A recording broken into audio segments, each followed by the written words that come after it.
Hi, this is Dr. Tayani, ophthalmologist, oculoplastic surgeon at the Tayani Institute. Today I'm going to talk about a very difficult diagnosis called macular degeneration. It's the leading cause of blindness in the United States. Unfortunately, there's no real good treatment to resolve macular degeneration. However, let's talk about it a little bit. There's two types of macular degeneration, the wet and the dry. The wet type, there is a treatment that we can provide. However, it's once the disease has already hit and it's wet and it's bleeding and causing visual compromise. The treatments traditionally used to be lasers. Now we do have injections that can prevent the growth of vessels and bleeding within the eye.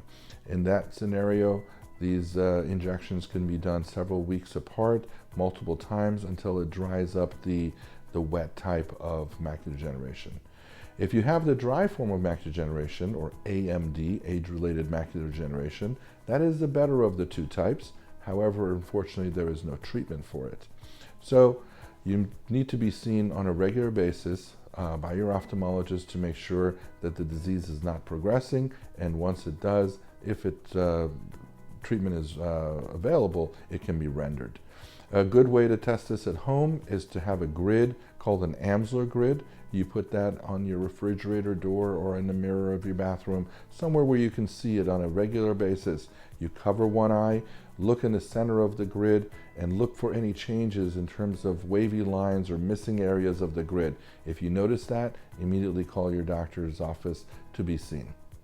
As long as there's no changes, that's a good way to follow the macular degeneration at home, and our recommendation is about every 6 to 12 months to be seen. Unless you have active disease, then you would need to be seen more regularly. One of my colleagues will talk more about the details of the macular degeneration and the different diagnoses and procedures involved. And until then, this is Dr. Tayani from the Tayani Institute. Have a great day.